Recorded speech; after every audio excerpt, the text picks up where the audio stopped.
Hi friends, நம்ம ஈராட் மூவிஸில் மலையாள படமான ருத்திரம் எப்படி இருக்குன்னு பார்ப்போம். ராஜ்பி ஷெட்டி, அபர்ணா பாலமுரளி நடித்த இந்த படத்தில் கடற்கரை மண்ணில் ஒரு கைவிடப்பட்ட குழந்தை காட்சியோட தொடங்குது. அடுத்து ஒரு முகமுடி போட்டிருக்காள் ரகசிய ரூமை திறக்கிறான். உள்ள ஒரு இளம்பெண் பயந்து போய் கட்டிலில் உட்காந்துருக்கா.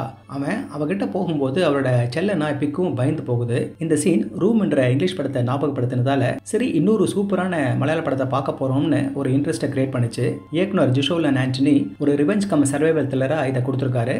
இதோட கதை மேத்யூ என்ற டாக்டரையும் சுவாதி என்ற ஒரு பொண்ணையும் சுத்தி வருது. இந்த டாக்டர் மேத்யூ எல்லார்கிட்டையும் அன்பா இருக்காரு, ஏழைகளுக்கு ஹெல்ப் பண்றவரு, இன்னொரு ஹாஸ்பிட்டல்ல ஃப்ரீயா வேற தெரப்பி கொடுக்குறாரு. ஆனா டாக்டர் மேத்யூக்கு இன்னொரு சைடு இருக்கு. இந்த டாக்டர் தான் சுவாதியை கடத்தி ஒரு பிளான்டேஷன் நடுவில் இருக்கிற அவர் பண்ண வீட்டுல வாய் கிழிய கத்தினாலும் வெளியே கேட்காதபடி ஒரு ரகசிய அறையில அடைச்சு வச்சிருக்காரு. சுவாதியை உடம்பாலும் மனசாலும் டார்ச்சர் பண்றாரு. கூடவே அவளை அப்பப்ப படிய வைக்க அவளோட செல்ல நாயும் துன்புறுத்துறாரு. வெளியில நல்லவனா இருக்கிற மேத்யூ சுவாதி கிட்ட ஏன் இப்படி ஒரு விஷயத்த பண்றான்? இந்த கேள்விக்கான பதில் கொஞ்சம் கொஞ்சமா ஒரு கொடுமையான கடந்த காலத்தை சொல்ல வருது. இப்படி இருக்க நிலைமையில சுவாதியால தப்பிக்க முடிஞ்சதா இல்லையா என்பதுதான் இந்த படத்தோட மீதி பகுதி. ஃபர்ஸ்ட் ஹாஃப்ல ரெண்டு மெயின் லீடோட பர்சனாலிட்டிஸும் அவங்களோட சூழ்நிலைகளை விளக்குறதுக்கு டைம் எடுத்துக்குது.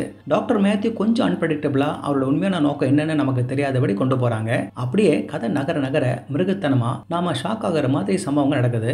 இதுல வயலன்ஸும் பார்க்கறதுக்கே கஷ்டமா இருக்க சில சீனுங்க ஒரு ரெகுலர் இன்டர்வல்ல வருது. இந்த டாக்டர் மேத்யூவோட இன்னொரு பக்கத்தை படம் ஆரம்பிச்சு ஒரு 10-15 நிமிஷத்துலயே தெரிய வந்துடும். இதுல இருந்து தான் படத்தோட முக்கிய பிரச்சனை ஆரம்பமாகுது. நமக்கு அடுத்து என்ன நடக்க போகுது, இது எங்க கொண்டு போய் விட போகுதுன்றதை யூகிக்கிற மாதிரி எந்த ஒரு புதுமையும் இல்லாம கதையை நகர்த்தினது தான். மேலும் சில கேரக்டர்களோட இன்ட்ரோவும் வெளிப்படையா தான் இருக்கு. எல்லாத்துக்கும் மேல கிளைமேக்ஸ்க்கு முன்னாடி ஒரு முட்டாள்தனமான பகுதி இருக்கு.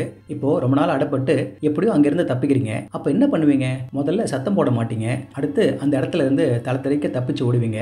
அந்த சமயத்துல உங்க செல்ல நாய் ஓடி போகுது. அப்போ அதை சத்தம் போட்டு கூப்பிடுங்களா என்ன? இந்த கேரக்டர் சுவாதி அப்படிதான் செய்யறாங்க.